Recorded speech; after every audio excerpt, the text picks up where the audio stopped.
I'm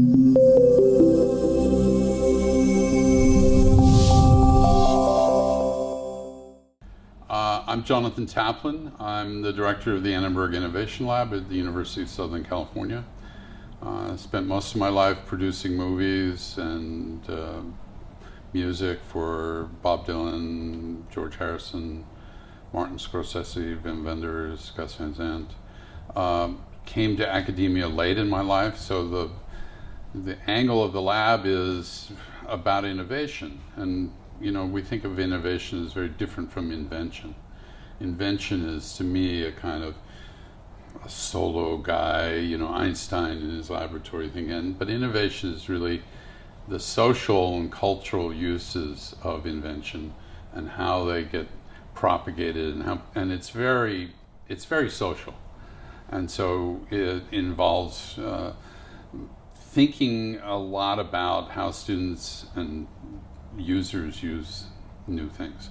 So a lot of what we do is take things like big data and try and understand it. So, for instance, we took the presidential race last year, and we did every single tweet and analyzed them from a sentiment point of view. And so during the debates, we were analyzing 400 tweets a second. So that, in a real-time perspective, was hard, but we learned a lot. So that's what we do. Cool. Cesar, please. So my name is Cesar Hildalgo. I'm a professor at the MIT Media Lab, where I direct a small group called Macro Connections. And in my group, basically, we do a number of things that are quite different, but they all involve data. Most of them involve networks. Many of them involve visualizations, and some of them involve relatively abstract math. And one other thing that I think is common throughout many of our projects is that they're either publicly minded, or they try to make quantitative things that traditionally we have not been able to make quantitative. So just to give you an example of the latter, one of the projects that we have been working on now is understanding the process of cultural development. The US gets credit for exporting harvesting machines and jet engines, but do they get credit for exporting Elvis Presley and Neil Armstrong? They don't, not at least in any official measure. All of the measures are about how much you're able to consume, or whether you have access to services such as, education or police or, health services. And we have been actually creating data sets and visualizations that would allow us to incorporate these things into the debate. In other words, creating measures that focus on the accomplishments rather than on the consumption. And by doing so, we're using big data to be able to create those things. We're using visualizations to be able to express it. And we're being able to take quantitative metrics to dimensions that these metrics have never been used before. So do you have visualizations about the cultural effect of rock and roll, say, in certain parts of the world? Well, I would love to. It's much more simple than that and much more aggregate than that. So just to give you an idea of what we did there is, so we look at all language editions of the Wikipedia. The Wikipedia is available in 270 languages. Right. And let's say that we take a character like Elvis Presley. Right. And we find, Elvis Presley has pages in 150 language editions. Right. And then we say, George Harrison has, let's say 132. Right. So for each person, we're able to assign them a level of notoriety by the number of languages that they have global impact in. Right. And then we assign them to an occupation and to a location. So we would be able to say, well, the US, this is sort of like the matrix of the US cultural exports, and it has astronauts, and it has, writers, and it has, basketball players, and this is the matrix for Chile. That doesn't include astronauts and includes a few writers, and you start seeing the process of cultural development. Ultimately, I think it would be great to be able to get a finer granularity. At this moment, we are at a granularity that I'm happy with. We're looking at, tens of thousands of people, and we're looking, all the way from Alexander the Great to Justin Bieber. But we're not being able to look at particular impacts because we're in the first process of creating the measures. But can you look at how many people in Poland looked at the Elvis Presley page? Oh yeah, that's very easy. Yeah. Oh, good. Yeah. So that to me is really important. I've maintained for many, many years, since I grew up in, working with Bob Dylan in the late 60s, that the Berlin Wall essentially came down because of rock and roll. I made a movie with Wim Wenders in 1989, just before the wall fell, and we would go over to the east part of Berlin, which was, you had to go through Checkpoint Charlie, and we'd go to this studio called Babelsberg. And when we'd finish working at the end of the day, we'd come through this cafeteria, and here were all these East German film workers watching MTV Europe on the TV because it had a satellite dish. They were already on the other side of the wall. They were already into Levi's and rock and roll and Coca-Cola and everything like that. And so the fact that the wall fell 3 months later was just kind of an asterisk, you know. So I think that's an incredibly important study because, you know, one of the things, maybe the only thing U.S. makes that everybody else wants is culture. And I find that it's really important because usually the exports of culture precedes the exports of products. And people are very concerned about the economy, but in some sense, you have to change the sense of fashion of people before you can sell them blue jeans. Yeah. You know, you have to, you know, like sell this idea that a car provides you the freedom to go everywhere and that is something desirable, and, you know, in order to be able to sell vehicles. So in some sense, you know, the US, you know, with the movie industry that, you know, is in some way promoting American culture, not because it is its mission, but because, you know, the movies are filmed in New York City and they're filmed in LA, and there are stories about, you know, the backyards and streets of the country where these are filmed, are taking that culture out, and that eventually gives a huge lead, you know, to the export of products, at least during the 20th century. I don't know how this is going to go next because the world is a complex place right now, but the fact that, you know, the exports of cultures eventually precede the export of product is a way to, in a more transactional way that maybe I wouldn't like to justify it, but at least, you know, helps understand the importance of understanding, you know, cultural development. right. So were you two in the same session, in the same breakout session yesterday? Yeah. And then, so what were some of the, what were some of the things you would have both, if you want to talk to each other about, that you would have liked to have seen differently, if you were to do this again? The sessions? Yeah. Well, I'd like to see if you two have the same critiques as well. I think we had a similar critique in the sense that there's a level where you can talk about things in a large group, but the ability to actually create things in a large group is hard. And since Cesar was the only person who knew how to actually make art, he was somewhat hamstrung by the fact that the gang, everybody wanted to be involved in, you know, the creation, and that's just doesn't work. So, you know, on some level, you can put forth the basic idea, but then you have to leave somebody alone to kind of try and create it, and then come back and you can critique it, but there has to be a space. And, you know, one of the things I think is interesting about a conference like this is that obviously meeting people that you wouldn't have met before is a really important part of it. And so I don't think you could do a conference like this in a virtual space. But there also has to be quiet ways to have very small subgroups to do stuff. Yeah. So I agree with the criticism. I do think that in general, I'm not a big fan of big groups making big decisions, because eventually what you're going to end up is with the consensus. And you know what the consensus is the average. And the average never gets us anywhere. You know, the average is not bold. The average doesn't explore the edges of anything. You know, so we end up with bullet points of obvious things, you know, that the consensus have to be participatory or things like that, you know. And to be honest, I think that's BS, you know, if we put it in a nice way.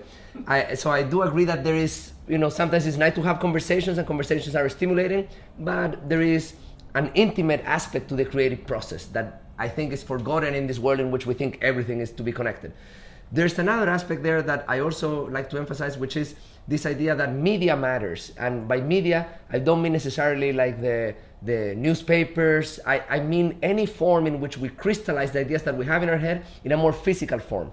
And I do think that the only way to make progress in a creative process is to make prototypes and versions, and to make, you know, let's say you're making your movie and you edit a first version of the movie, and then you look at it and say, you know what, this part is not working, let's make it again, or, you know, or let's change, you know, the order of the scenes. And you have to have this process in which you try it, you know, and you're ready to expect that you're going to try it and you're not going to be good at it, and you're going to try it again and you're going to try it again and you're going to try it again. And the thing is, this disembodiment, this taking your creative ideas and transforming it into something tangible is what allows you to iterate and improve them.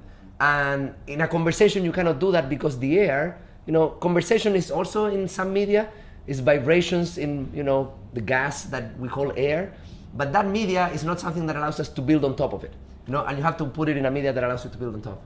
Yeah, and really the role of the artist is always to cause trouble, so in that sense, very early in my life, I happened to be lucky enough to be at the Newport Folk Festival when Bob Dylan for the first time decided he was going to play rock and roll on stage. And the audience absolutely hated it.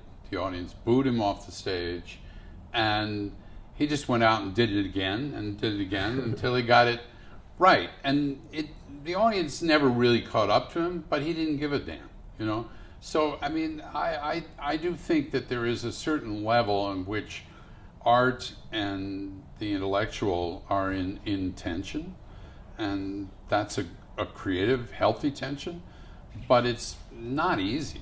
It's especially when you're trying to actually make stuff instead of just think about stuff. Although I would say not necessarily art and intellectual, but art and a more political character, because the political character, in some sense, what happens is that as we become more and more connected and we form groups of people, the best political move is not to make a mistake. And this is why not to make a mistake is not to make something, right. Or to make something that is very average so that everyone does not strongly disagree with, And I think that's the connection. I would say that there are intellectuals that are bold like artists, or maybe, right. It's an artist intellectual or an intellectual with artistic tendencies, we can say. But the political character, I think, is the one that clashes. But, the artist often leads the politician. Again, in the civil rights movement, I'm older than anybody in this room. In the civil rights movement, it was the artists who took the side and stuck their neck out long before the politicians were willing to stick their neck out. Because politics is as you say, it's a consensus business, and consensus never really created anything good. That's what's wrong with Hollywood today.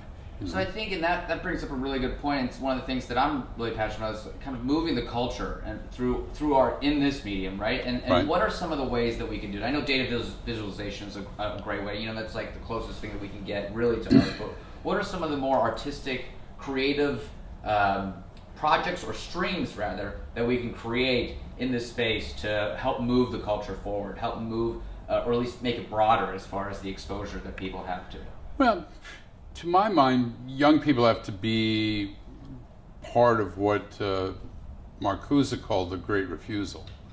They have to stop being participants in stupidity. And, I take stupidity being the general realm of reality TV shows. I mean, the Kardashians are not important. And, somebody has to kind of just say that. And kids have to understand that the more they support crap like that, the longer it goes on and sucks up the air of the culture. So, I mean, if you actually think that art and culture matter, then you have to spend your life doing things that have some resonance, that will last. Mauro said the only things that really last are real art. He's going to die, but maybe some of his creations will be with him. I made a movie called Mean Streets. I'm sure people will be looking at that movie long after I'm dead, and that will be maybe one of the things I did that was worthy. And so, but kids think about just getting a job now, and so that's I agree that in some sense what I do think that we lack in our generation, and I'll put myself there, although I do not agree with the zeitgeist of the generation, but and I don't know if it's our generation or it's the baby boomers, but we don't have a sense of purpose anymore. Right. Okay, we have no sense of purpose. The last time that we had a sense of purpose, when was JFK stood up and said, we choose to go to the moon not because it's easy, but because it's hard. And by making these hard accomplishments, we eventually figure all of the other shit out. So kind of like the economy, and all of these other technologies eventually are just sort of like the side effects of trying to accomplish great things. And I think this idea of a sense of purpose, you can think that it's kind of like an old idea, and you see that history is marked by societies that at some point try to accomplish something great, and there's great tension in this idea, because going to the moon is not that controversial in that respect. Building pyramids, enslaved people and everything, but that's the only thing that you remember from Egypt. So there is definitely a tension, in the creation of great accomplishments. And now we have a society that is very bland on that, which is, about consuming, about having an okay life, and I think that we have lost this sense of generating these great accomplishments, and I don't know how we're gonna be able to get it back, but I think that is something that is corrupting us immensely. Yeah. Well, I mean, I would argue that for a long time, the notion of utopia had a kind of magic purpose to people, I mean, whether utopia is like, okay, we could get to the moon, or whether utopia is, we can make a society where, black people have just as much opportunity as white people, or whether it's a woman's movement, or whatever that was. All of those kind of notions of it can be better next year than it was this year are kind of worn down by a kind of cynicism that I feel, and I blame the media for it. I think, and I've made media all my life, but I do think that there is a kind of raw cynicism. That's what I mean about the reality TV culture. If you think it's important to study these people that have no talent whatsoever other than just being famous, Kim Kardashian, then you get what you asked for. You get a bland, stupid, low-grade culture. And the fact that there's so much of it just overwhelms everything. Because part of the problem is that it's very hard to find that gem, that little independent film, that little photograph that is really different, because we're just overwhelmed by data, media, it's sad. I don't want to take too much of your time, but I do want to have one kind of question that ties into all this, and I always have thought that we're like little babies in this information age, trying to grow up to walk almost, right? And I think that for me, that's why we have this Kardashian. That's why we have all this influx of this, we're worn down. We're not really sure of what's going on. How do you feel about the acclimation to the information age? Well, personally, the way that I feel is that in some sense there is a benefit of being a contrarian, and nowadays we live in a world that everyone is trying to express themselves constantly and all the time, whether it is through Twitter, whether it is by, posting things on their blogs and things like that. And what I think that has caused a little bit is we put even aside the most, graded expressions of this, like the Kardashians as you were putting, it degrades the quality of good work, because good work takes a lot of time to build. So I think that now we have in a world in which everyone is trying to broadcast to each other constantly, and the strategy that a person should follow, is exactly the opposite. Is, shut down and make sure that when you have something to say, that thing that you have something to say, it's really something that makes a difference, and that we have to become all more responsible about the fact that, well, now it's very easy to express ourselves, but it has to be worth expressing, because if not, we're inundating ourselves with content, and we're maybe limiting ourselves from the great things that we could achieve if we could delay a little bit more our gratification. I think we're a little bit more attention whores, and people want to get instant gratification all the time because the media allows it. These online media allow you to do that. That is not where we should be. I think we should be pushing towards the opposite, to have some discipline that allows us to create great things. James Joyce said, silence, exile, and cunning. And I actually think you're right. 90% of what one can read on Twitter just doesn't pass the who cares test. It's somebody trying to promote themselves. And, it's probably a nice thing that there are these tools of self-promotion that are so available to everybody. But let's not kid ourselves to think that a lot of people have that much to say that's worth hearing. And so it may be that the strategy for the next 10 years is to pull back from this and, read paper books or have some kind of information filter that you create, so you only get a few things get through, and just understand that maybe your privacy becomes more important than your ubiquity, and maybe there will be a backlash to this notion that my whole life is lived online, and I'm smoking the beer bong and whatever, on Facebook page. Maybe that's not a good strategy, and it may take a while for there to be a backlash from this, but it's probably worth exploring. And I want to go back a little bit to like some of the ideas that connect with what we're saying and what we said before, which is I do think that there is a tension now in a society between meritocracy and topocracy. I don't think that our society is meritocratic. Meritocratic would be a society in which you get according to what you contribute. Topocratic is a society in which what you get depends on the position that you occupy in a certain network. Okay? And nowadays, more and more, I think we're living in a topocratic society. And in this topocracy, I think that in some sense, if you're idealistic and you believe in this idea of utopia, you have to fight against it. But a lot of people don't fight against it. They discover that eventually, to get to this nice consumption level that they would like to achieve, instead of doing something, they need to find ways of getting themselves into the right positions of these networks that we call hierarchies within companies or within different type of things and everything. And I think that eventually, corrupts, like the ability of these networks to make things, because it's just people strategizing of where they're going to be, on how they're going to be with respect to each other, and not necessarily what they're going to do, So I think that's kind of like one thing that I think ties with some of the ideas, and that I'm a little bit, concerned about. If, we're playing the game because our society evolving to be like that, and it's easier for you to adapt, than for you to fight back. Yeah, I think that notion of topocracy is fabulous, and I don't think I've heard that before. So we came up with the word. I love that. I love that word. But one of the things that I really believe in, and I wrote a book called Outlaw Blues, which is about the role of the artist in society and everything. And once in a while, a scene comes along, and you take the Renaissance. The very fact that these 3 or 4 artists living in Florence, down the street from each other, had the access to each other's studios.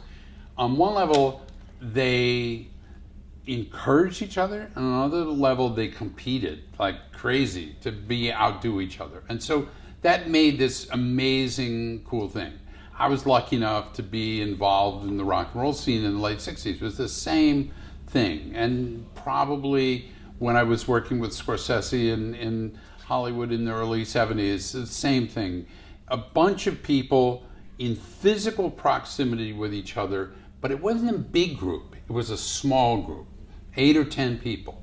And that ability to push each other, and that's what I kind of find is missing right now. These small scenes in which people are really aspiring to the very best, not the mediocre, but the very best, and that they're pushing each other. And I have a friend, Ed Roche, who's an artist who was in LA in the 80s, and the same thing was happening there among painters, really pushing each other. And that comes and goes, and doesn't mean it should be here all the time. And maybe this scene is happening in Shanghai. I don't know. Maybe Ai Weiwei and his small circle of friends are doing that same thing. It's not apparent to us, but I don't see it's here. Gentlemen, thank you so much.